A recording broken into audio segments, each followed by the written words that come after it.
Dun. Dun, dun, dun, dun, dun, dun, dun, dun, dun, dun, dun, dun, dun, dun, dun. Let me check to see if I have not done something dumb. Ow! Check, check. 1, 2. We are here, and I am dressed for once, kind of. Anyways, You left the house. yeah, well, That's the only reason. I don't always leave the house, but when I do, let me get didn't grab my information here. Anyways, see how I just balanced that egg on that. That's interesting. So, It's a rhino now. welcome back to another episode of Art of the Jam.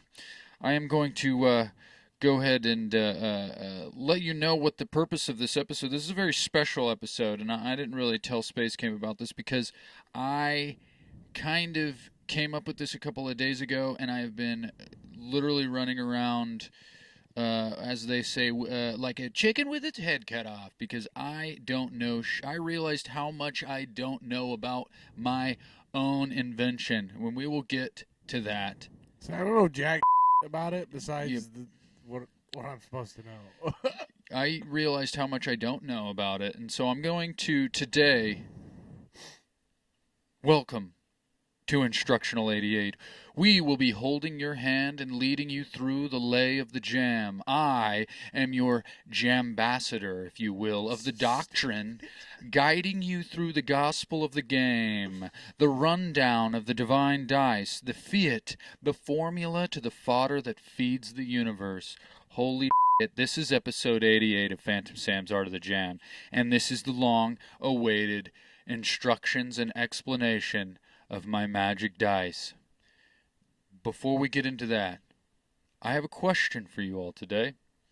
And my question, I wanted something. This isn't necessarily a musical question. This is just a question about life, because I think that music and life are just phalanges on one hand. You know, they're that's a fancy word for finger. I know. Okay. Well, you gave me a questioning look, so I just wanted to make sure you knew. You say some weird shit sometimes. I'm like, all right, keep going. kind of thing. If a fancy word pops off in my brain, it pops off in my brain, and I say it. I don't even know if I use it correctly, but you don't even know if it's a word. I mean, I do. I know it's a Sometimes word. you say stuff that's probably not a word. No, that's you. You're confusing yourself with you. But anyways, my question for today is: there is a voice that lives in the back of everyone's head. I mean, I always have voices. Well, let me start over. There is a voice that lives in the back of everyone's head that guides us through life. What is the tidbit you tell yourself, the personal tagline to push you through turmoil, your muttered mantra helping you tread the ebb and flow of the universe? In other words, what do you tell yourself to make yourself feel better? That's a valid question, and I really want to know, everybody. I want to know. Because there might be people out there that don't have that voice in the back of their head. There might be people out there that use it heavily and have to literally beat certain messages into their brain to even to have a remotely a good day. But there's, like I said, there's people out there that might not have that voice, and you could be that voice for them. And you could help somebody, and that's what we're here for. We're here to help everybody. Everybody help everybody. So I will repeat again. What do you tell yourself to make yourself feel better? That being said, cue the intro.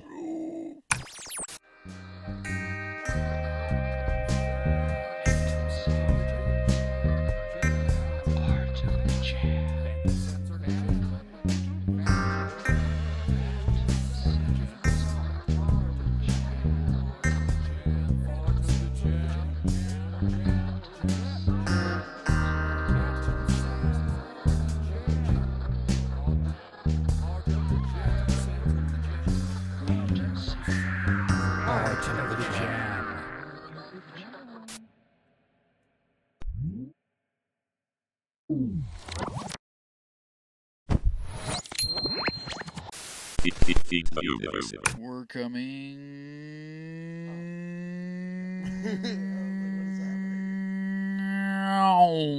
back from the intro. Hell yeah, everybody's.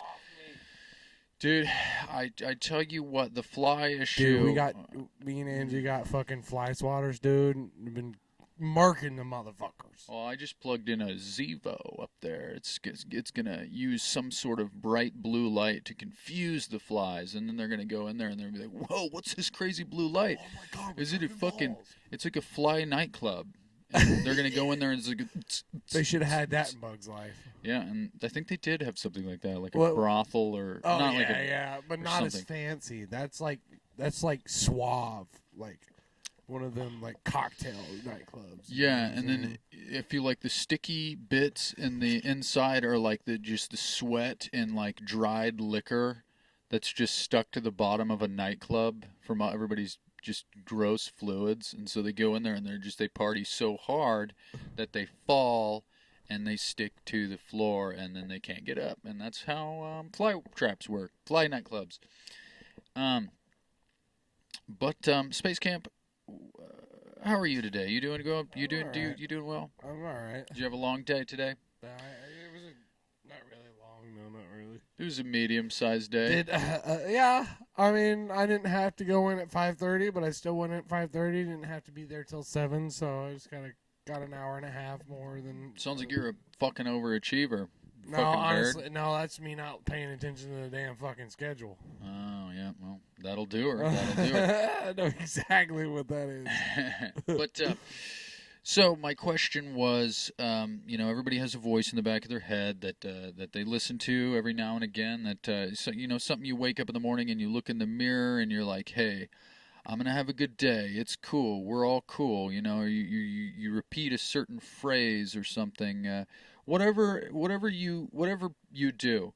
What's something you think that what do you repeat in your head to make yourself feel better? Champ shit only. Well, that's fucking gay, but all right. Well, I mean, not if it helps me, that's all that matters. There you Doesn't matter have if it. it doesn't help you. Maybe when you say he's fucking gay. Well, I mean, that may be. I mean, you have a point. It is only what you get out of it, and if somebody gets something out of champ shit only, I guess that's what that's up Champ to shit them. only, gotta flex with it. Well, I feel like the other day you told me something that wasn't that. You said something about you look in the mirror and you said something. I can't remember what it was. I say all the time. That's not champ shit only is the one I say like most of the time. Okay, so what's another example? Like what else do you say? Well, We can explore this. You get real personal and you look yourself in the eye and you just be like, man, just do it. I mean, he's got to be. Okay. I don't remember exactly what I said that day, but maybe just like the longs of the long of the lines. Pretty okay. What I'm trying to say is just you gotta be positive. You gotta tell yourself, hey man, you just do it. You got this. Don't sweat it. Just get it done. So, okay, all right. Well, I'm digging myself a hole here.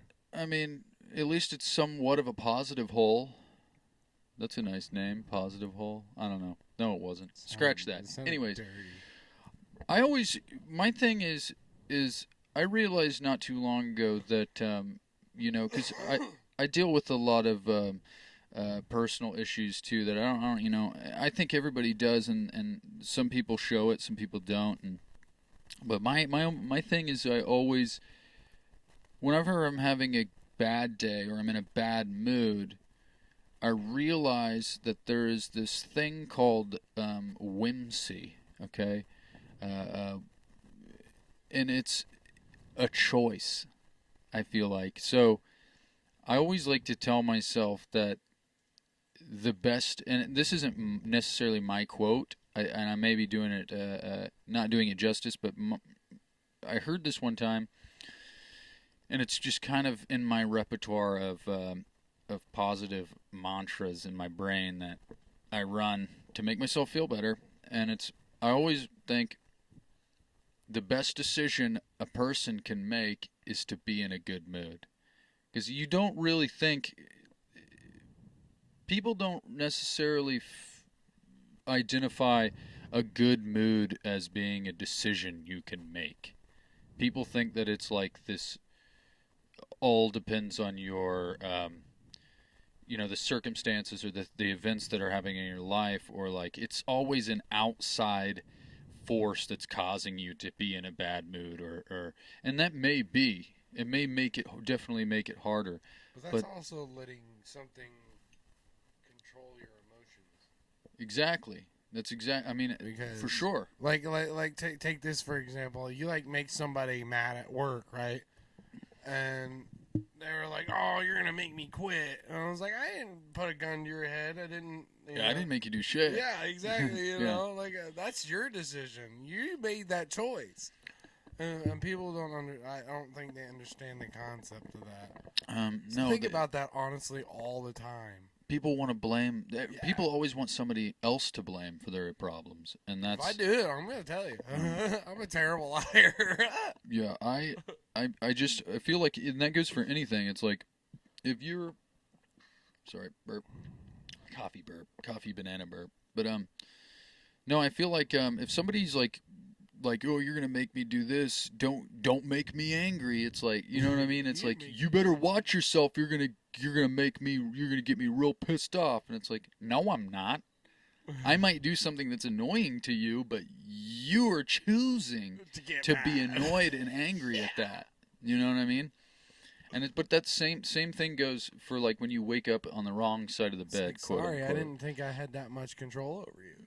Yeah, that's what you're doing. Is like when you're getting mad at something that somebody does, you're essentially giving them that control over you, and that's not. If you want to fucking be like a decent human being, or a human being that's in control of themselves, you won't let that happen. And but like I was saying, it's like even if you wake up on the wrong side of the bed, quote unquote, or you have that decision. You can make that decision to go out and make it a good day. I feel like that's like I always think about this too. It's like whenever I'm like, because let's be honest, okay? There's sometimes I can be a monster dick smash, okay?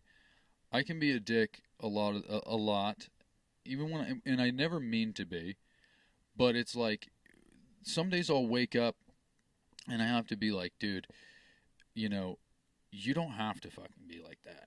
Like, but what's weird is you think your body and your mind kind of go are a symbiotic thing, right?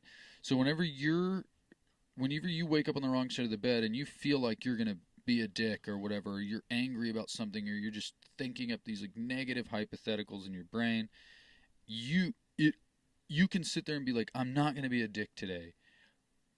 But there's also, you have to go and take action in order to actually do that. You can't just be like, I'm not going to be a dick today.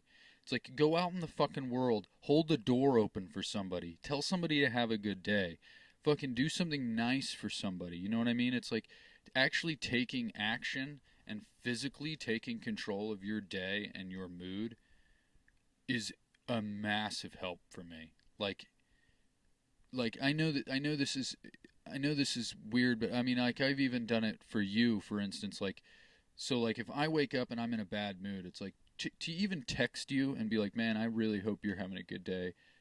How's your day? Or I'll text Nichelle and be like, hey, just things like that. It's like that is a real big help. Or like, I don't know. I've been realizing that lately, that it's like to be a kind human and like to be in a good mood takes physical action just as much as it takes like talking yourself into a good mood. It's kind of fucking wild and kind of a fucking huge game changer in my life. Like, 'cause I stress myself out a lot and I get really pissed off and I take it out on everybody else all the time. And I don't mean to do that. Yeah, you can't be a cock smasher. Yeah, I love you so much, but you can be. But I want you to. I want you to know though that. I know you don't mean it, so. I am ashamed of that person. Do you know what I mean? Right. Like, there's anytime I'm ever like say anything rude or cross to you, and it hurts your feelings or anybody, I'm literally like, what the fuck, dude? It's literally like it's kind of, like post nut shame. Have you ever felt that? You know what I'm talking about? Yeah. Whenever you beat off and then you're like, I'm a fucking piece of shit. I'm a garbage human. It actually has nothing. Okay. Here, I'll make this connection. It's kind of pleasurable to be me. It's kind of pleasurable both to be mean to somebody. It might be a short-term solution. Do you know what I mean? It's like to say something rude to somebody. That's why bullies are a thing. Exactly. It makes them feel better, and that's because they hate their life. Yeah, but behind closed doors, they're ashamed of themselves. Oh yeah. And it's like that. It's like, and I don't. It's almost like there's two people living inside me all the time, and it's like it's the good person is just trying to like literally choke hold that dick smash that's in my back of my head sometimes. And they kind of switch spots. Well, I feel. I don't know if that kind of goes along. Instead of like sometimes, I don't know if this is going along with like what conversation we're having. We're exploring. But one I guess it would be the opposite. Sometimes I'm too nice and let somebody walk over me. Yeah. Is that that's almost the exact opposite in a way. Yeah. You're being so nice that you're allowing somebody to bully you. Yes. Yeah. Well, I kind of honestly something happened today. It was just somebody I was working with. Just kept going on and on about stuff that I didn't really care about as much. And I didn't want to be rude or anything, but sometimes you have to say something. Yeah, of course. And I said something, and then it kind of it was like, okay, fine, that's cool. Yeah, and then we were in the middle of a rush, and then that person just popped off with something, and I said something. I was kind of a dick, but but sometimes I need to not let people walk over me like that. Yeah. Like, just because you talk to somebody else so-and-so like that doesn't mean you can fucking talk to me like that. Yeah, well, it's also like, that's why emotions are such a fickle thing, is it's like you have to, you're welcome. You have to not know when, there's this concept of the shadow. There's a famous psychologist, Carl Jung. He basically coined the phrase of a shadow, and most people go their whole lives not knowing that it exists. Do what? A shadow. It's basically if you imagine two people in your body at one time. And there's the good and the Peter bad. Pan. Peter Pan's probably a really good analogy for that, because how you see the shadow does. Yeah, I get what you're saying, but no. Am I not completely understanding? So imagine like Nega, Shane, Nain. If you know what I mean? There's the good version of you and the bad version of you, and they're both living inside you. But that's ego. Okay. Shadow is ego. I see what you mean. Right? How some movies where I want to split the good side of me, or split. I want to split myself in half, and then one half is the bad half, and then one half's the good half. Right. Yes, but inside of you, there's living as a shadow, and your shadow is technically your ego, and there's things and you have to learn to coexist with the ego, because it's not going anywhere, right? It's there to stay. Everybody has an ego, and everybody has to learn to use it. That's where the Cache of Contraband groove ego leash came from, is because I always had that line in my head where it's everybody has an ego, but I keep my ego on a leash, meaning you have to take control of your ego, and you have to allow it to surface when it needs to be. Confidence is ego, standing up for yourself is a form of ego. It's like you have to be able to flip it and use it for good, if that makes sense. Or you can be a slave to your ego and be a fucking dick smash and be full of yourself. And you know what I'm saying? It's like you can utilize, like, I always imagine life as like black and white, for instance, but like imagine a faucet, hot and cold, black and white, good and bad, and you have to get that nice warm. Every so often you have to adjust the temperature of it so that you can function. Do you know what I mean? Like, it's like I might need to be a little cold here, but I'm gonna still keep that warm and hot parts of me, but I need to add a little cold to stick up for myself. And you have to adjust your temperature in order to actually function as a human being. Right.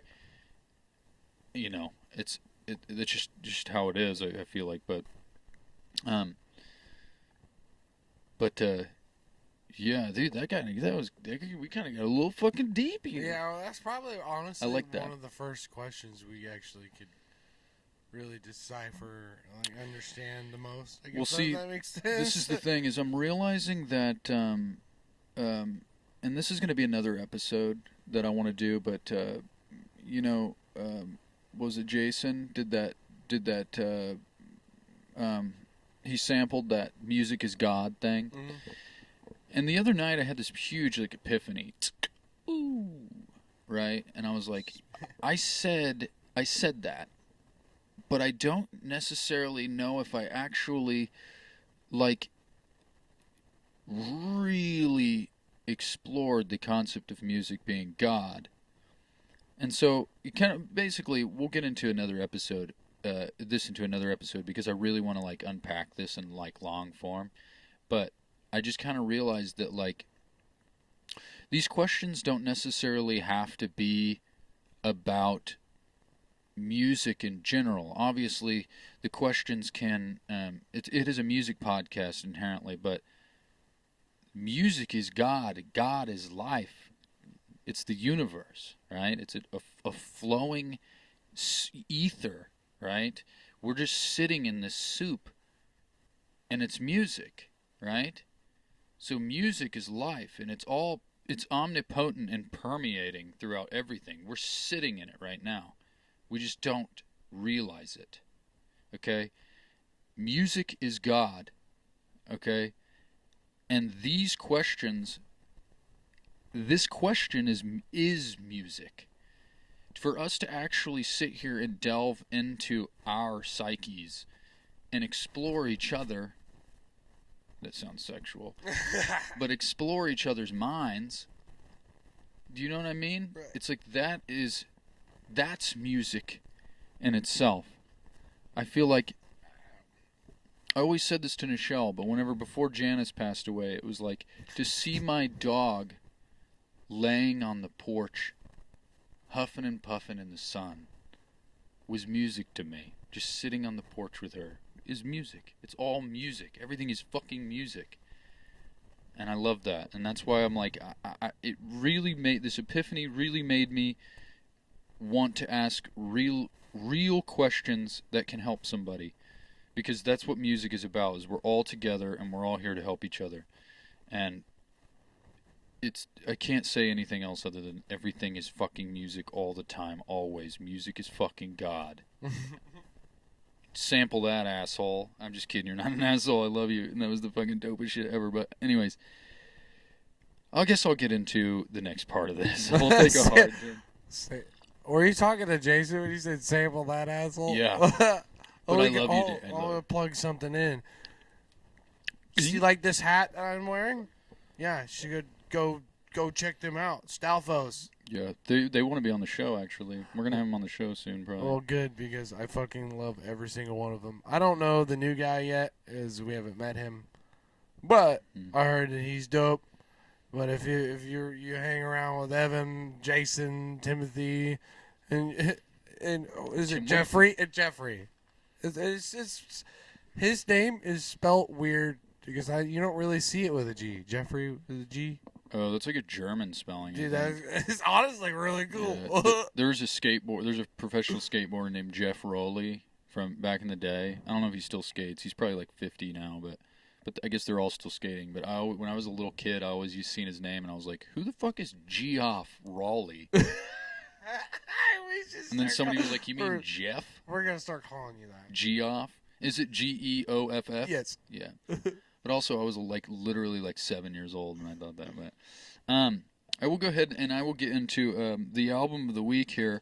I thought this was I didn't really have, because the topic of the show is I'm going to explain the lay of the jam and the instructions, and so so there's not really a thing that can really correlate to it other than I thought that this is Jimi Hendrix. This is a German pressing of a all instrumental jam album. Right, I found this in an antique store, and it has songs that I've never heard and I've never seen on like on Spotify or anything. There's side 1, "Torture Me, Honey," "Mercy Lady Day," "Hard Night," "Second Time Around" title track, and "Got to Have It." And it's all jam music, and some of the shit in here I'm like captivated by. I listened to it through the record player, but through headphones when I first got it, and I was like, dude, what the fuck is going on here? It's just a mess of shit, but it's like beautiful. And I thought that this was what the fuck are you doing that microphone? What do you mean? Like taped. Oh, him. I was like, dude, what do you mean? I'm holding it. You fucking weirdo. No, sorry. I guess they're going with no context again. I think it's 2 microphones taped together. You did give context. I just misunderstood. It's just it's 2 microphones taped together, and I don't know. I actually don't know. They both plugged in? They might have like effects or something. Oh, okay. I was like, sure. Or if they're just running more sound, like vocal. Yeah, because some people will have, like, I've seen Les Claypool, he'll have like a normal microphone, but then next to it he'll have like a lo-fi with like a tremolo on it or something, so he can like do, you don't have to switch effects, you just lean over. That's cool. But the reason I chose this album of the week is because it's just a messy jam album, and the spirit of the art of the jam is the magic is in the mistakes, right?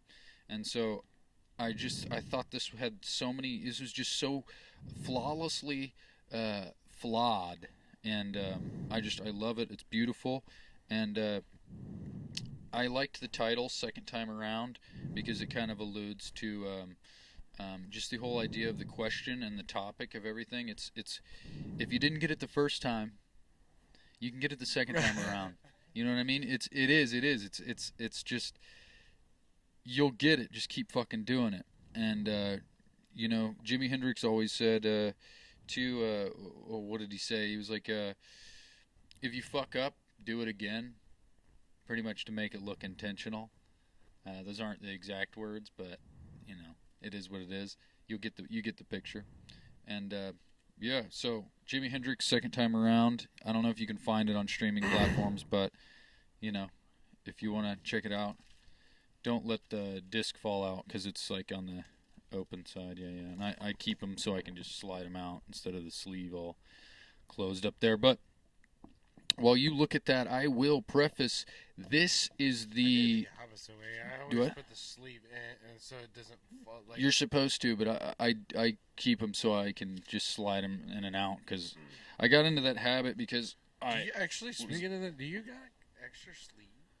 Like plastic sleeves? Yeah, I have a whole, like, I buy them by like 500 in bulk. Right. Snacks them from, because I have a few that don't have any covers on them, and I want to put covers on them. Yeah, you can probably, as long as it's not like 100. No, I think it's like 3. Because I think you buy them in like, I think we get them in like groups of like 100. I can give you $3, $1 for a sleeve. Don't worry about it. But I will do a segue here too, and this is going to be a short Subway. one. This is the segment we like to call Phantom Sam and the Fictions. This is the segment of the show, for those of you who don't know, where over the course of the week, we, one of us, if not both of us, will come up with a group of fictitious band names, and we will discuss them, see what what genre of music they would play, what real band they would open for, or who on a bill they would be on, or and whatever and what have you. But what? You know, I just thought about What? Callback. That dumb bitch thinks she going inside them bear's house. Oh wow, that's a long fucking callback. I think about that almost every day, to be completely. Fucking Goldilocks and the Three Bears. That dumb bitch thinks who does she think she is? I only have one fictitious band name though. I tried so hard, and I think I forced it. I had some, and I should have wrote them down. I actually have one that I will use instead. That Nichelle was like, "You should use that," and I was like, "No, that's fucking dumb." But we'll go ahead and use it since you don't have any, and so we can just do two. It'll be all right. But fictitious band name number 1, Turtleboro. What are they fucking got to poop so bad? Turtleboro. Well, whatever you think. I just thought of the album cover. It's just somebody clenching their ass. Yeah. No. I imagine Turtleboro to me sounds like sounds kind of bluegrassy, like indie pop bluegrass or some shit like that. I don't know. Turtleboro. It reminds me of like Turnpike Troubadours or something, like some kind of like southern. Everything reminds me of that. I think I mentioned that one other time, but Turtleboro. It has like almost like a country twang to it for some reason to me, like, or not country, but like a southern thing about it. I don't know. I feel like I got like a Marcus King vibe. That's kind of southern. Okay, he's kind of southern. Yeah. I think it's the same vibe. Okay. Yeah. Like Turtleboro. So they would open up for Marcus King. But what kind of genre you think? Just like I don't know, like southern. It'd have to be some sort of like a southern bluesgrass. Bluesgrass. Southern bluesgrass. There could also be a little bit of I don't know, man. I could get down with a little that. delic on top. Because I get like a butthole surfers. What word did you use before? A delic vibe. Delic, what's that? Like psychedelic, but I was trying fucking. I was trying to. They don't get the whole psychedelic. They get a little bit. So it was just like say psych. I was trying to be the delic. That sounds cool. To you? I'm okay. This is gonna. You set me off, motherfucker. Quit abbreviating things. We need to quit abbreviating things. I know people that are fucking. But I was also trying to example that it didn't need the whole psychedelic. It needed. Then just say that. Well, it's just a little bit psychedelic. Just a little psychedelic. Just a little. Maybe if I want to abbreviate it. This is what makes me, pisses me off about society is not only are people abbreviating everything, but now abbreviations are starting to be abbreviated. I can't even give an example. I'm trying so hard, but when you see, you'll know it when you see it. When you're like, what the fuck does that, like, it's annoying. What is it? Like when people say Insta instead of Instagram, it's like Instagram is already an abbreviation of 2 words. And then you're saying Insta. That's a poor example, but there's just like, I'm just so annoyed. Just say things. I got one word that gets you going. What is it, finna? Yes. Yeah. Oh. Finna doesn't. Okay, this is the thing about finna. Finna doesn't bother me. Finna doesn't bother me unless, and I'm gonna for a second. I'm gonna bring race into it for a second. When white people use finna, that bothers me because it's not for you. I just feel like it's not for you for some reason. Like it sounds always that. Like if it I don't say it. Right. I've heard lots of white people use it, and I'm literally like, Yeah, I have some like friends that's, that do. it's that. It's like I don't like I'm not gonna like disrespect you or like not respect you. It's just when white people use it, that's what they get from me. Okay. Come again? Yeah. But see, whenever an African American person uses it, it's just flows right through this. I know exactly what you're saying. Do you know what I am saying? Yeah. No, it just doesn't naturally sound right. Yeah, it's just it's theirs. They get it.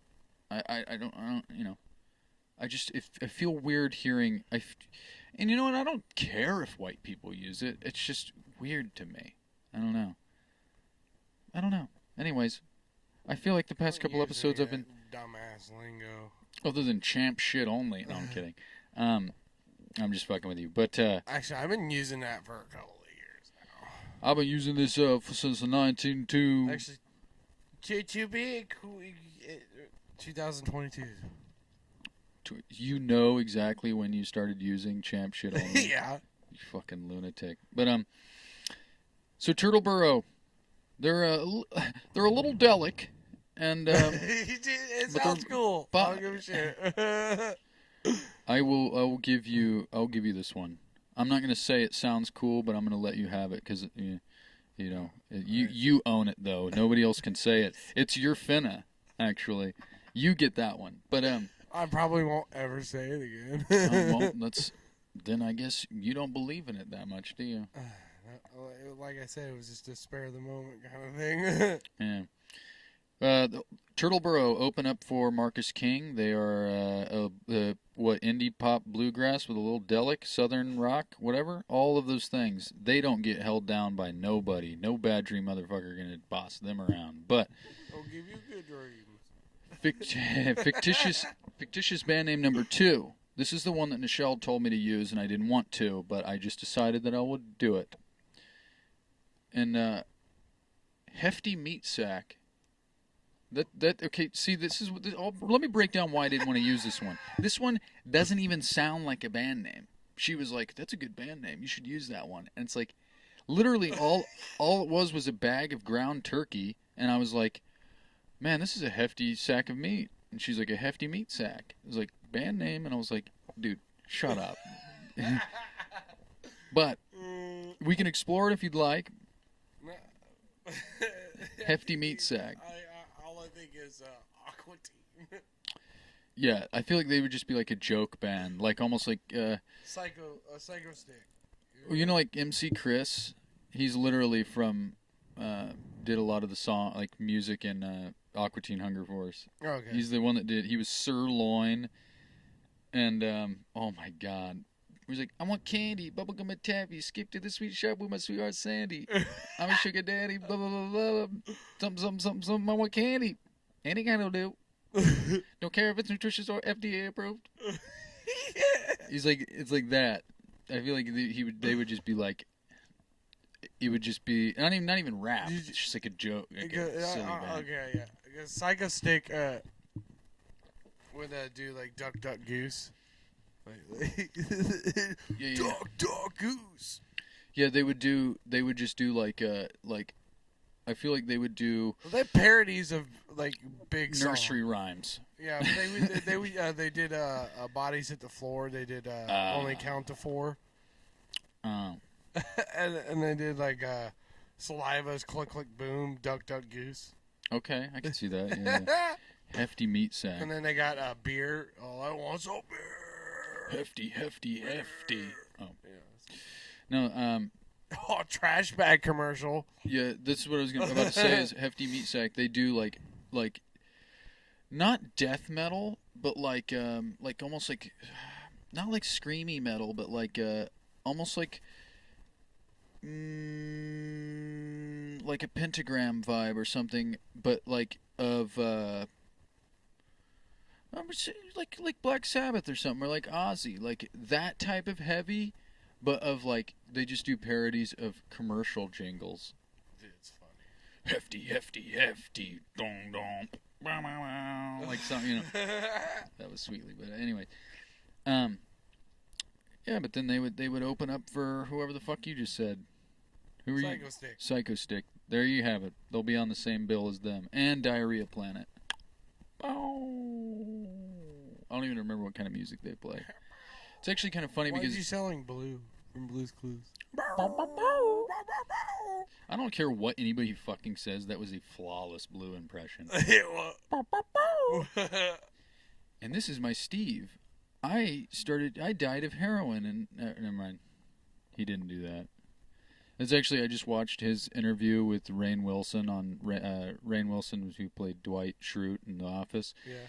He has a podcast, and he had Steve on there, and that's what they were talking about, was like how everyone thought he died of like heroin and stuff. It's actually kind of a sad and compelling story, but so I don't want to make light of it, but it was because it really bothered him, I guess. And but yeah, everyone thought that Steve he literally disappeared. Yeah. I remember when Steve disappeared on Blue's Clues, dude. Well, on the show, he went to college. Yeah.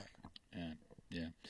But there's a huge story regarding that. But that concludes Phantom Sam and the Fictions. We will segue to our this next segment. I wanted to do real quick because we did not have a weekend. We were off this past weekend, so we got to somewhat relax and jam around and stuff and do all that fun stuff. So we didn't have any shows, so we don't have any recap for you. So I wanted to, before we get to the sweet, delectable purple center of the jam sandwich, I wanted to bring to you the segment of the show that we like to call Phantom Sam and the Buddhas of the Bathroom Wall.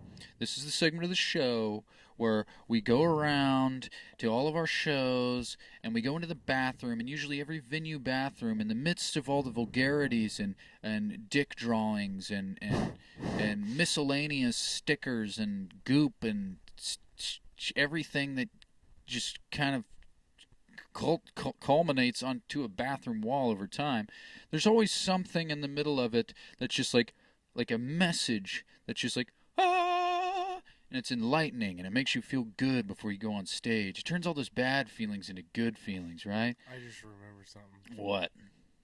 Just don't keep going. Anyways, but this one, technically, I wanted to use this one for this episode, but this one wasn't technically graffiti on the wall. This one was a framed image on the wall made for this purpose, but it was just very enlightening and put into layman's terms where anybody can fucking understand it.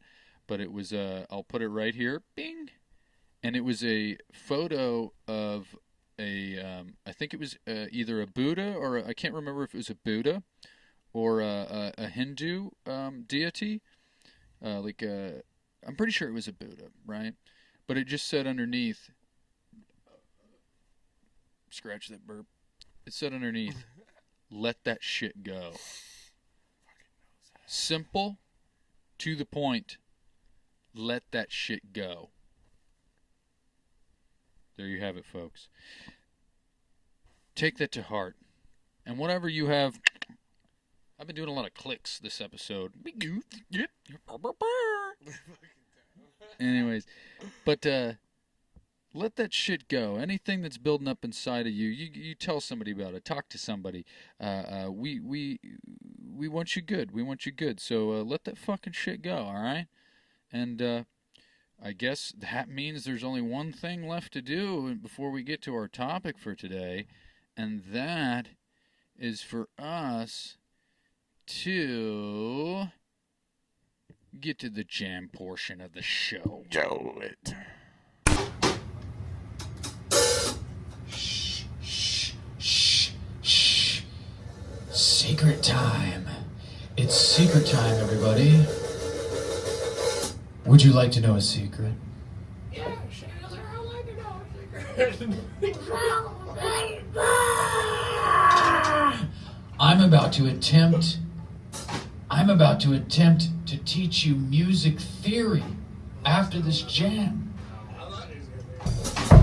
And I am going to butcher it. I'm going to fucking butcher it, and it's going to be fun, all right? At least the drumming, because they said, you'll see, okay? But, yeah, we're going to do this jam for you, okay? I just want you to be a precursor to that, so bear with me there, because the secret time is because I was going to reveal that this is filmed after the conversation portion, and I don't know why that matters, but I'm about to, in the future here, I'm about to try to teach you music theory, and for the most part it goes well, but for the time signature part, have fun. I hope it helps you at all, because it's probably at least I'd say 35% wrong. I'd say I did all right. But anyways, we have made it to the jam portion of the show. And we're going to have a little jam for you, all right, everybody? Demonstrate these dice for you. Dice demo. Space Camp, are you having fun? Did you see I was going in the opposite directions? Can you pat your head and rub your belly? Oh, obviously not. I can't, but I can do it. I can do that, but that's kind of hard. I got like blink my eyes. You have to. I think that's called autism. No, okay. That's not a joke. That was a bad joke on my part. But Space Camp, we should do the ceremonial roll. And we have a new. We're going to introduce the dice camera to you guys, and it's going to be fun. We also got some new fun stuff. As you can see, whatever's behind me on this ceiling is that's not a ceiling. That's a wall. But we got a whole wall of fun moving pictures and fun things. We don't know what it is. We just get another green one on there. So then the whole room is. That'd be kind of interesting, actually. Ooh, but anyways, we're gonna do a roll for you guys. So we're gonna get into it.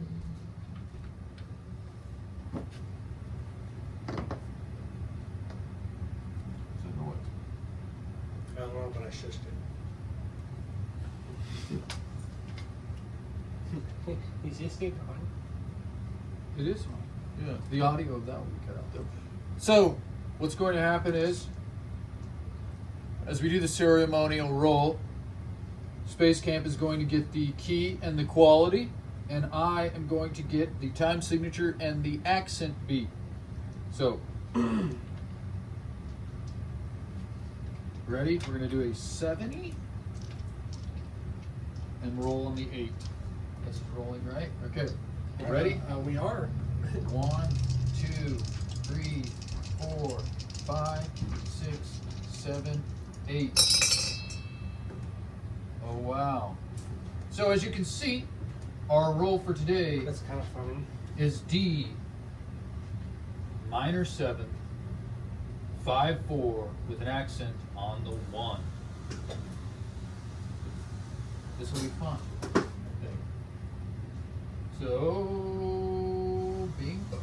As long as you count in your new way. So, it's not a new way, but we'll get it. It's new to us.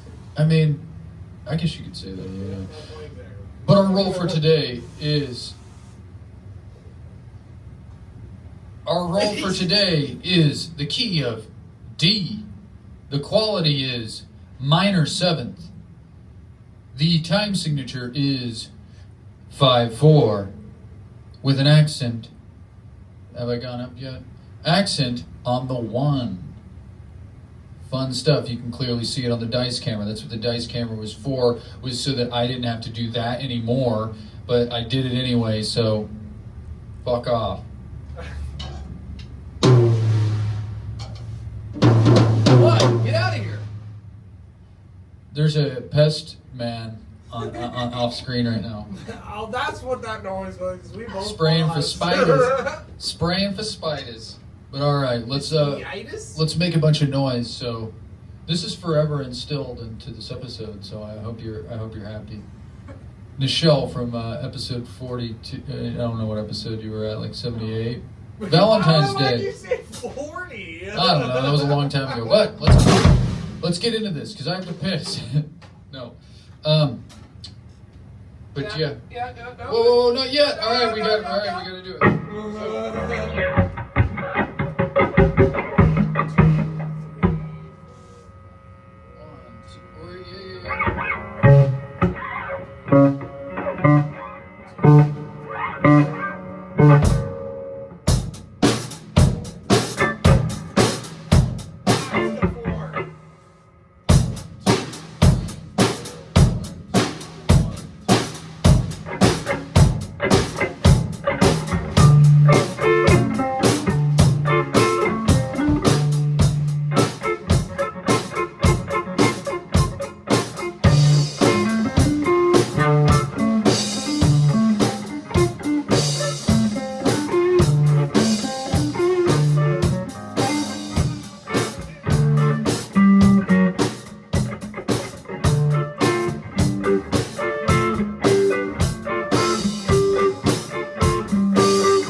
it's a very difficult thing. We learned, and it's okay to be frustrated. But you know what? I think for the most part, I think we did all right. We did get off track.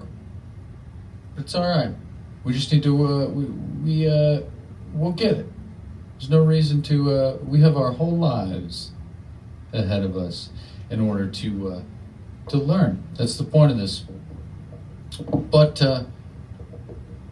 let's give Space Camp some breath, and let's get back to the show. Conjuring the magic jam.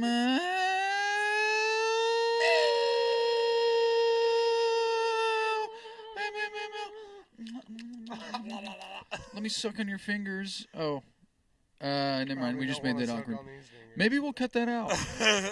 Anyways, I hope you enjoyed the jam. Beep. I hope you enjoyed the jam portion of the show. We are back, and I am not sucking on anybody's fingers today. But I wanted to,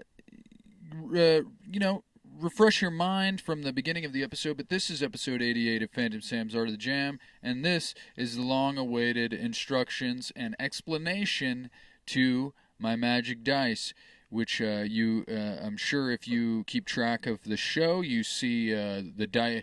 You haven't necessarily seen them up close, but the dice that we roll in order to do our jam portion of the show, the weekly feedings that are come out every Tuesday mornings. Those are for you, actually. That's a roll for you. I really encourage if you have any if you have any questions regarding the weekly feeding, they'll be answered hopefully right here. And I encourage you to every week tag our weekly feeding video and post a little groove that kind of that fits the prompt that we give to you. All right, so I'm gonna get into this because this is quite the. I'm kind of nervous. I'm gonna be honest with you. I'm kind of nervous for this one because a lot of this shit I had to cram like I was doing a test or something in school. I was like, dude, I realized how much I don't know about this shit. So I'm here to explain it through my lens, and hopefully it's correct. I did have a couple of people, YouTube people. I want to give credit to a YouTube channel called David Bennett. He's a theory guy, and I watched all of his videos, and he really helped me to understand this stuff a little better. So, my voice is probably going to get a little quiet because I'm going to have to set my mic down a couple of times in order to actually get this across. But I will go ahead and unveil the magic velvet sack of, and I will go ahead and I'm unveiling also the dice cam. I finally got the dice cam I wanted, but this is the beautiful velvet sack, and these I will go ahead and these are the dice. So there you have it, folks. These are the magic dice, and I think I invented them. I'm not sure. I obviously didn't invent music theory, or dice. I just kind of put the two existing things together because it made sense in my brain, rather than what we used to do, where we used to just draw names from a hat and. I forgot we even did that. Which didn't make too much. This is way better and way easier and way cooler, and the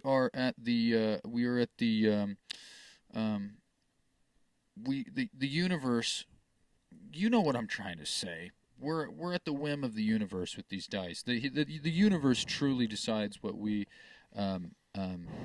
jam, and we just quit breathing heavily into the fucking mic. Jesus Christ. Anyways, I did that one on purpose. Sorry. You're making me be a dick. No, you're choosing to be a dick. That was the idea. It was a callback to the beginning of the episode. I know. I was just did the finger thing. But I will go ahead and I will explain dice number 1. So dice number 1 is the keys. right? And so the keys, we have the key of A sharp or B flat, B, C, C sharp, D flat, D, where is it? Where is it? Where is it? Where is it? D sharp, E flat. My thumb's probably in the way. E, F, F sharp, G, and of course G sharp, A flat. So every key of music is on this dice, okay? And it's pretty self-explanatory if you know anything about music, to be real with you. I don't know how to explain key other than what keys are. So A sharp, B, C, C sharp, D, D sharp, E, F, F sharp, G, G sharp. That's the dice for you. Dice number 2 is the quality. And so, qualities, we have major, we have your minor, we have your 7th, we have your, where is it? Why do I not know the major 7th? We have your, why am I losing it? Where the fuck is it? Minor 7th, your diminished, augmented, and your suspended. Sus. Yeah. So fun to say. Yeah. Time signatures, we have 2/4, we have 3/4, we have 4/4.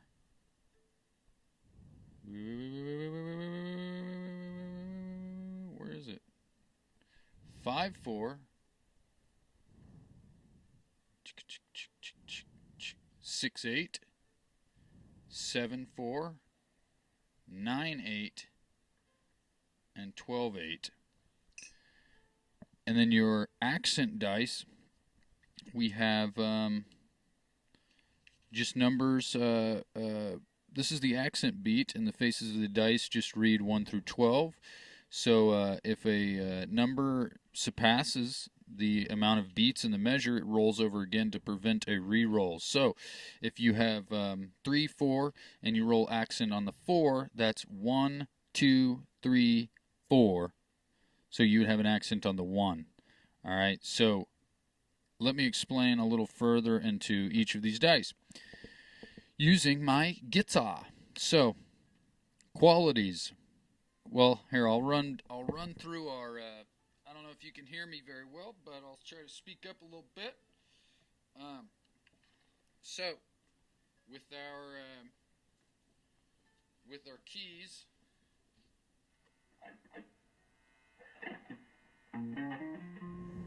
We have A sharp, B, C, C sharp, D, D sharp, E, F, F sharp, G, G sharp. Those are your notes. Those are your keys. That's what that decides, what key you're in, okay? Pretty explanatory, right? Qualities. So, I'm going to basically explain to you, I'm going to show you with the chord, and we're going to go ahead and we're just going to do, in the key of A, we're going to, for explanation purposes, we're going to do the key of A, and I'm going to show you a major, A minor, A 7th, a major 7th, so on. And I'm going to give you, major is often considered happy and simple. So you have an A major chord. Happy and simple, okay? You have an A minor chord. which is dark and melancholy. Compared to a major chord, it's dark and melancholy. But then you have A seventh, which is bluesy, jazzy, funky, and I can never take it seriously for some reason. I feel like an A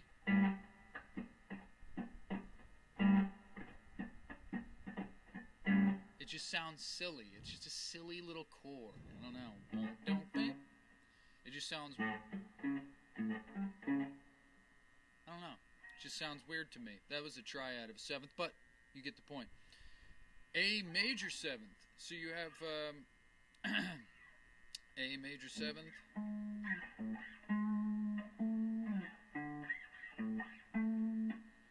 A major seventh is floaty, cloudy, airy, whimsical.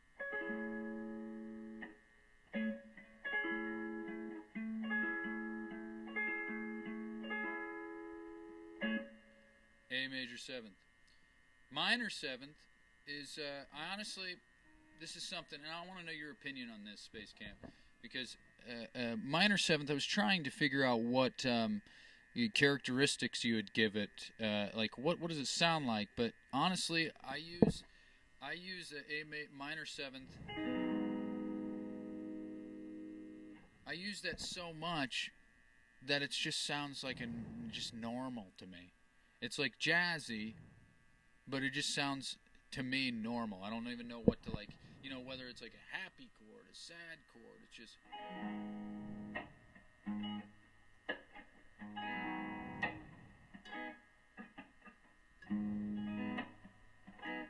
It just sounds normal. What do you think? It's normal. I don't really. It just sounds. It just is what it is. I feel like augmented chords. I feel like augmented chords, they kind of create an uneasy, anxiety-inducing. And I wrote down here because I thought it was funny. Is it's the sound of a dog tilting its head, right?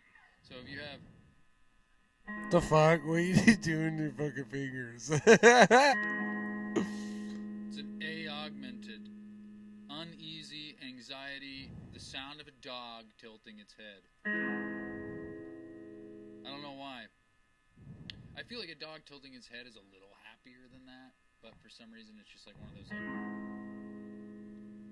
It's almost when somebody uses the word finna.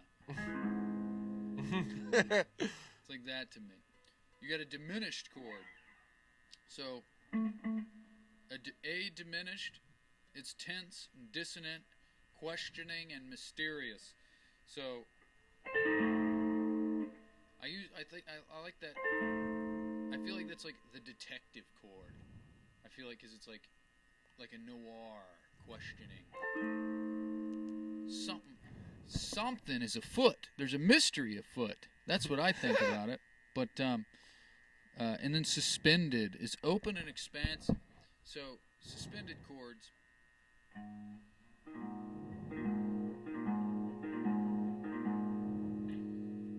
It just sounds.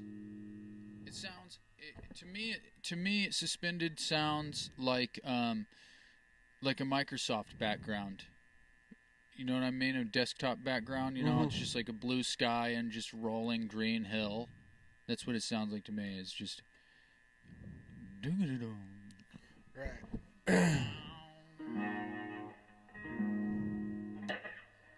So, that being said, if you get an A major, you get a major, minor, seventh, major, seventh, minor, seventh, augmented, diminished, suspended.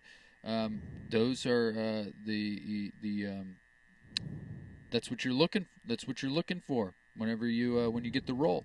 And as far as it goes with the keys and the qualities, say if you roll an A major, that would be you would either have to start in that key, or which normally is what I do is I'll just start in that key because that's the easiest to go to. It's just a little more natural.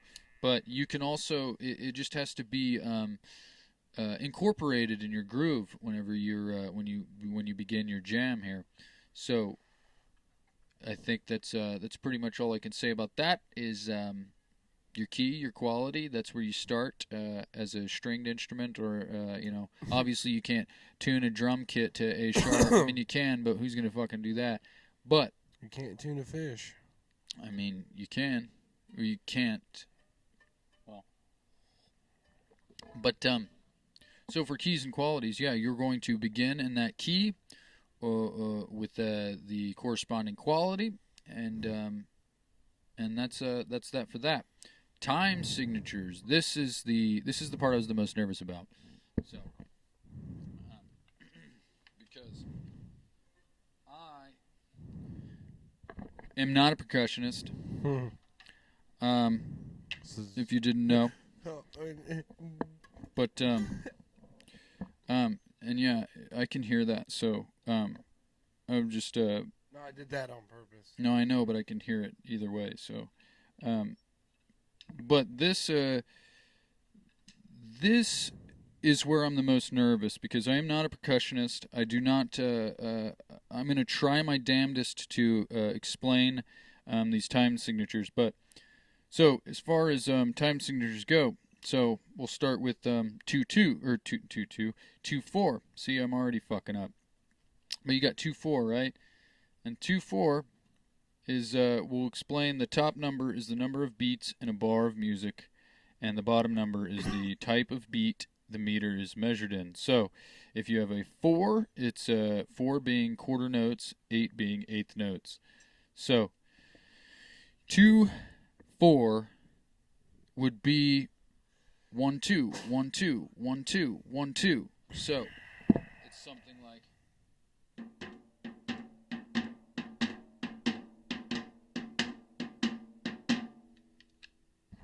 1-2. It's often associated with polka and ska music, and it's sometimes blended in with 4-4 as a half measure, which I thought was kind of interesting. There's examples of half measure songs are like Revolution by the Beatles, Hey Ya by Outkast, and Africa by Toto. Those all are songs that can be measured in 4-4 with a 2-4 half measure. So listen for that, because that's kind of crazy to me. Yeah, so 1-2, 1-2, 1-2, 1-2, 1-2, and whatever. 3-4, so you'll have, it's considered the waltz time, and examples of 3-4 in popular music would be In the Pines, Where Did You Sleep Last Night? It was a Leadbelly song. I think Leadbelly actually, I don't know if he necessarily wrote it, but he redid it, and then Nirvana redid In the Pines, Where Did You Sleep Last Night? And Manic Depression by Jimi Hendrix, never even thought about it, but Manic Depression is a 3-4 song, so which is kind of crazy. That kind of blew my mind a little bit when I was doing my research here. But 3-4 would be something like this.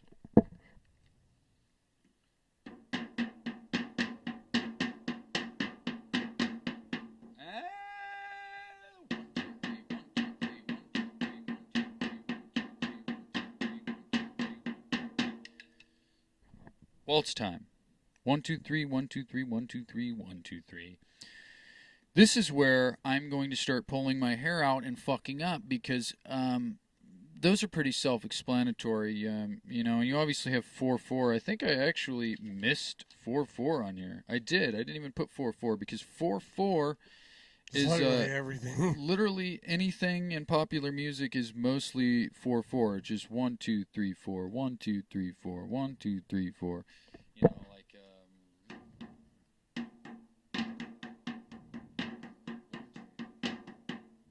Well,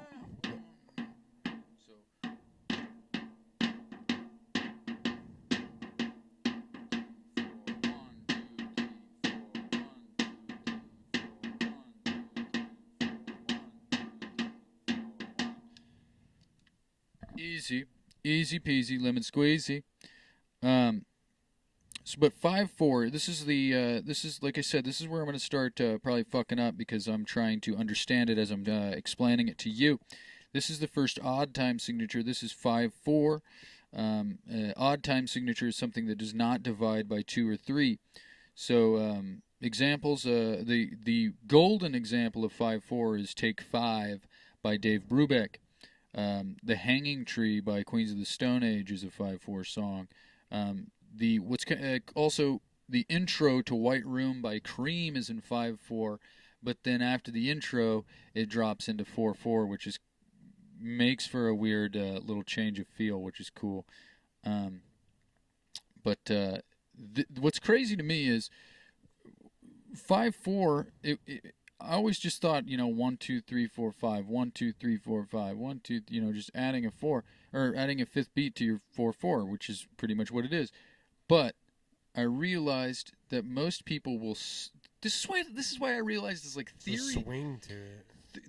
Theory, no, not necessarily. Yes, but not necessarily.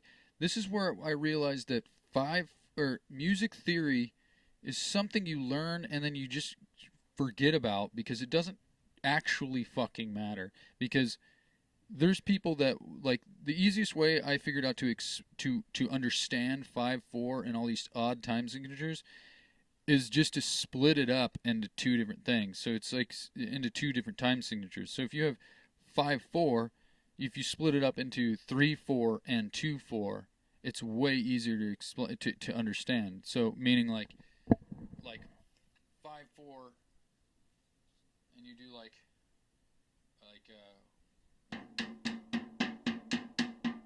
so 1 2 3 1 2 1 2 3.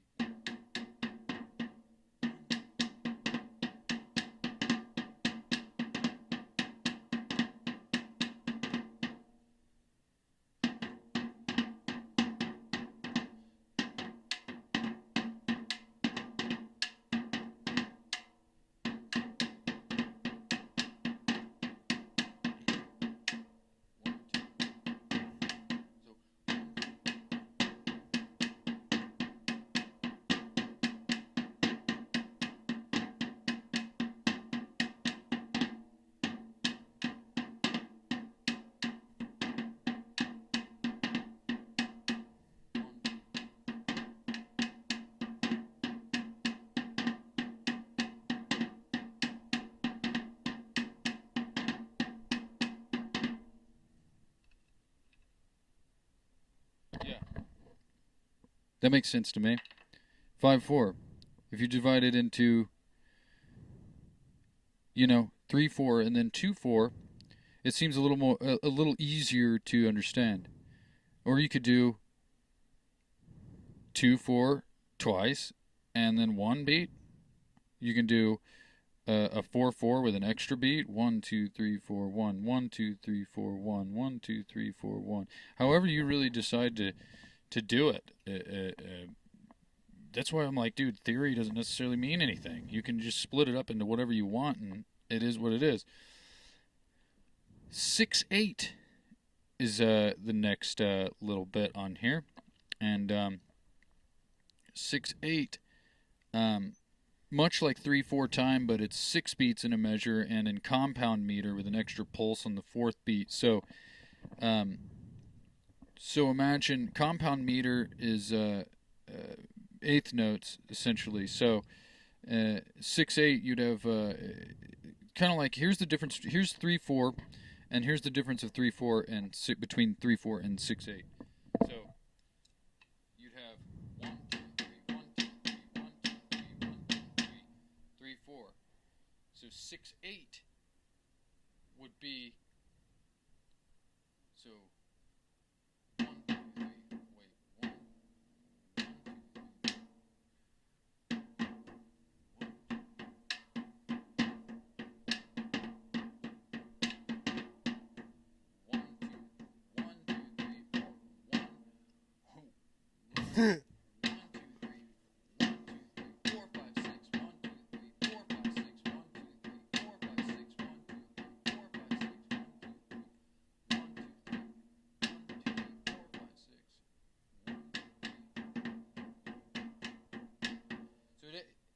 I don't know if I'm doing that justice, but it's basically you would have an extra pulse on the 4th beat. So 1, 2, 3, 4, 5, 6, 1, 2, 3, 4, 5, 6, 1, 2, 3, 4, 5, 6, instead of 1, 2, 3, 1, 2, 3, 1, 2, 3, 1, 2, 3, 1, 2, 3, 1, 2, 3, 4, 5, 6, 1, 2, 3, 4, 5, 6, 1, 2, 3, 4, 5, 6, 1, 2, 3, 4, 5, 6.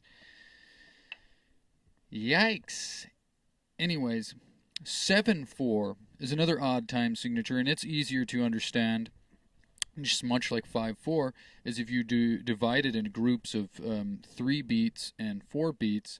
So, examples of that is unsquare dance, bonk, bonk, bonk, da, da, da, da, bonk, bonk, bonk. Unsquare dance by Dave Brubeck, because Dave Brubeck is kind of the king of odd time signatures, and that's what I fucking love about him, and he's really easy to, a really go-to reference whenever you're trying to understand odd time signatures, or pretty much any different time signature other than 4/4.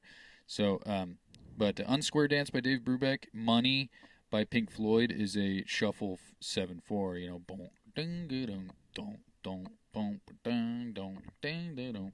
That's probably the most well-known across the board of 7/4 time signatures. But I'm going to try to do this justice. But if you imagine 3 beats and 4 beats, so.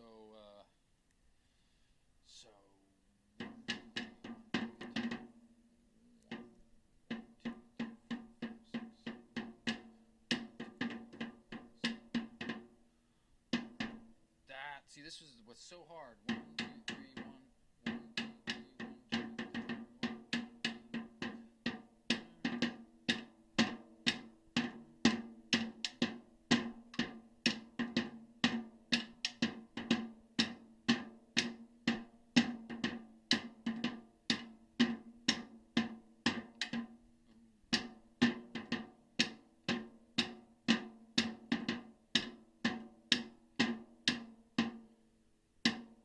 That was my half-ass job at Money, kind of beat, but 1, 2, 3, 4, 5, 6, 7, 1, 2, 3, 4, 5, 6, 7, 1, 2.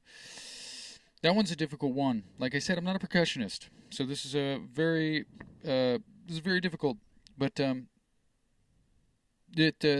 how this is what you get. But say 9/8. 9/8 is much like 3/4 and 6/8. It's usually there's this thing called I forgot what the actual term for it is, but it's from Turkey. And Dave Brubeck, he actually had went to Turkey and asked these musicians why they use this 9/8 grouping, which is it's 3 groups of 2 beats with a third on the beat. So 1 2 1 2 1 2 1 2 3 1 2 1 2 1 2 1 2 3. And this is like kind of waltzy, but the Turkish say that this rhythm to them is what the blues is to the West, and so that's kind of interesting. And Irish slip jigs, Greek Zimbabweo dance. I totally butchered that name, but I ain't Greek, so there you have it, folks. You can also use it as a compound meter, or it's in compound meter, but you can use it as a 3/3/3 waltz-like feel, which is kind of suiting to. I read that and I was like, dude, that'd actually be dope if we made a waltz in 9/8 with the 3/3/3 grouping. It'd be kind of like a deep cut with the 3/3/3 fucking numerology thing. But the way I understand it is it's like 3/4 and 6/8, but like I mentioned in 6/8, it would be an extra pulse on the 4th beat. But say 9/8 would be like 1 2 3 4 5 1 2 3 4 5 6 7 8 9. So like 1 4 and the 7 would be an extra pulse. This is the easiest way I know how to explain it. So you like 1 2 3 1 2 3 1 2 3 1 2 3 3 4 1 2 3 4 5 6 1 2 3 4 5 6 6 8 1 2 3 4 5 6 7 8 9 1 2 3 4 5 6 7 8 9 1 2 1 2 1 2 3 4 5 6 1 2 3 4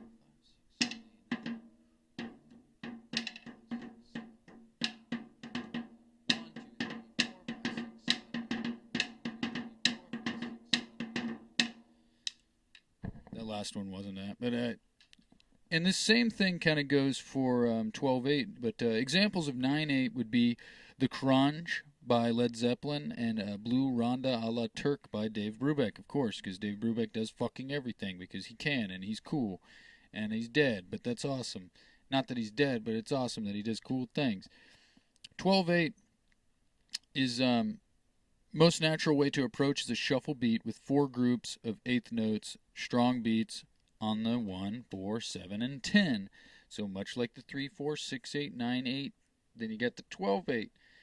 Examples: The Way You Make Me Feel by Michael Jackson, Dazed and Confused, and Fool in the Rain by Led Zeppelin are all in 12/8. So if you needed a better example than what I'm giving you, go listen to those songs because you're going to need them. But, so you do 1, 2, 3, 4, 5, 6, 7, 8, 9, 10, 11, 12. 1, 2, 3, 4, 5, 6, 7, 8, 9, 10, 11, 12.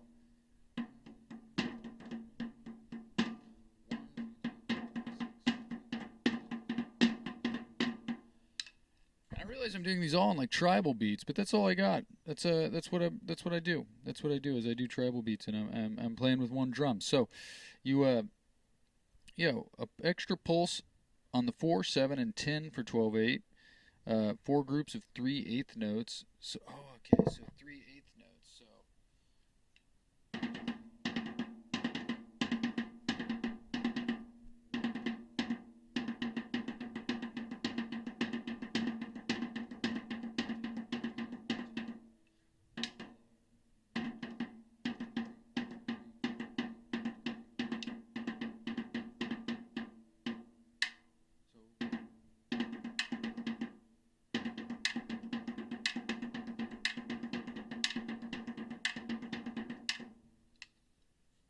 fuck my life. Anyways, so I'll review those real quick. So you got your 2/4, your 3/4, your 4/4, your 5/4, your 6/8, your 7/4, your 9/8, your 12/8. So whenever you roll the dice, whatever you get, that's the time signature that you would play in. So we're going to use 4/4 as our explanation on accents, because accent beats is our black dice. I turned off my camera, so you're not going to be able to see it anyway. But our black dice is the accent beat, and this is the faces read 1 through 12. Then, like I said, if the number surpasses the amount of beats in the measure, it rolls over again to prevent re-roll. So if you have 4/4 and you roll a 5, it would be accent on the 1, because you got 1, 2, 3, 4, 5. So it would be accent on the 1. Best example of accents is the most popularly associated with funk music is James Brown's Power of One.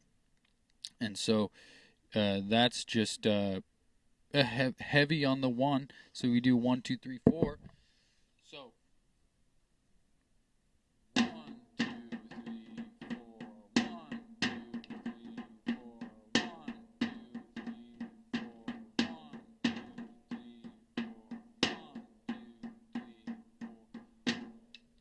3.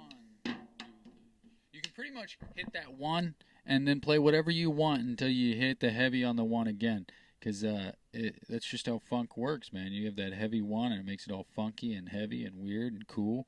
And 1, 2, dun, dun, dun, 1, 2, da, da, bow, bow, bow, bow, ba, da, bow, bow.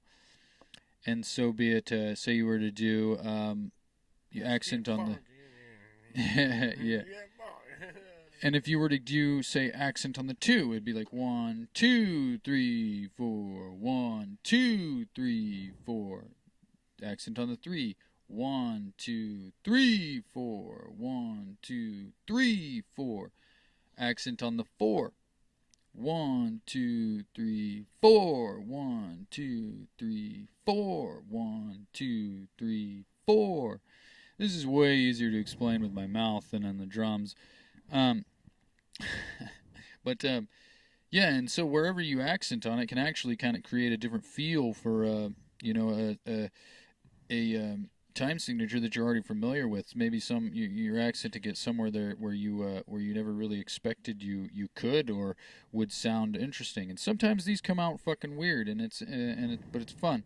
A lot of the time, me and Space Camp here, we have a little trouble getting our accent, but when we do, it's fucking popping, and we just kind of do our thing. So, don't be shy, and just fucking and fucking do it, and it's cool. And and it starts to get hard. Like 2-4 is weird because you got like 1 2 1 2 1 2 never 1 do 2 that one slow. 1 2 1 2, and as it goes up like 7-4, there's 7 beats. You have like a accent on like the fucking 6 or something. It's like 1 2 3 4 5 6 7 1 2 3 4 5 6 7 1 2 3 4 5 6 7. It'd be fucking weird. And like 12-8 too. It's like you get an accent on like the fucking 3 or something. Like 1 2 3 4 5 6 7 8 9 10 11 12 1 2 3 4 5 6 7 8 9 10 11 12 1 2 3 4 5.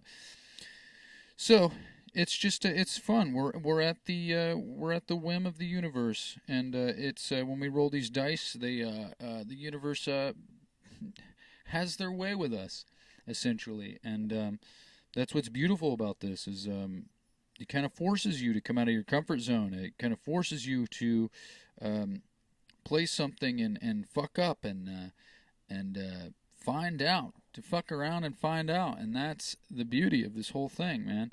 The magic is in the mistakes. So I encourage you to go check out the weekly feedings. Come on the show if you're a musician. That'd be great. And we'd love to have you. We're here to be human. We're here to make mistakes because I think the magic lies in our humanity. And that's what we're here to do. We're here to be human. We're here to mess up. We're here to explore. We're here to explore music. We're here to explore ourselves. And like I said, I know this theory is a very boring subject, but it had to be done. It had to be explained, and I apologize for my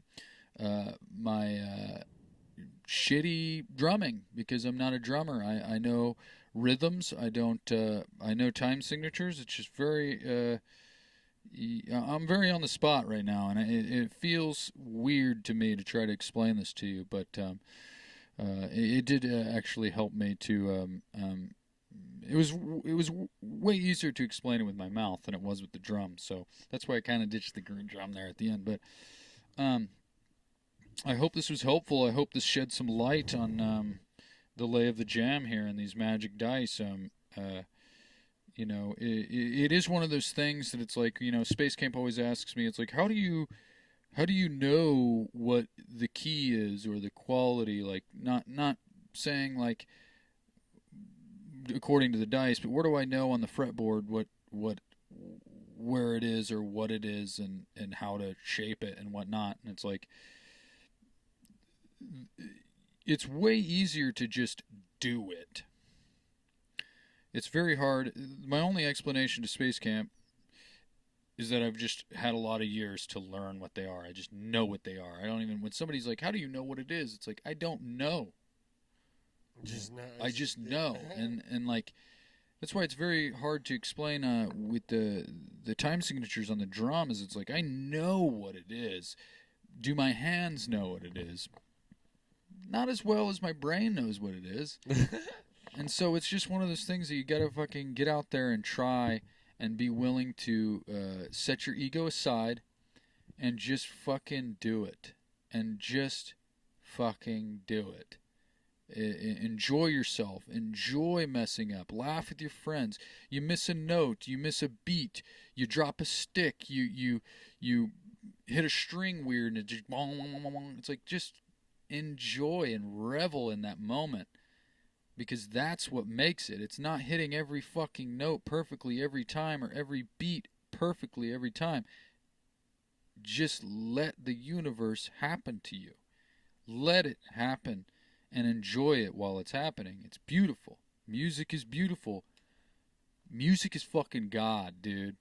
So, that being said, I think that concludes Instructional 88. So, if anybody ever asks, How do you play this game? What do you need to know in order to be on this show? You say Instructional 88, and they'll know. All right? Instructions, Instructional 88. This is the explanation of the magic dice. So, that being said, to go along with the mantras, my mantra for this show is always the same, and it's, we are going to live with cause, and we are going to leave the results to the great law of the universe. We are going to pass each and every day in peaceful contemplation. We are going to be patient, and we're going to be present in our lives, okay? So after this, go kiss your wife, go kiss your girlfriend, go kiss your boyfriend, go kiss your friends, dude. Go kiss your dog, pet your dog. Do whatever you have to do in order to be present in your life and pay attention to what's going on in front of you and enjoy it, because it's not always going to be there. So, Space Camp. We stay funky, y'all. And we're going to stay groovy and we're going to stay tuned, all right?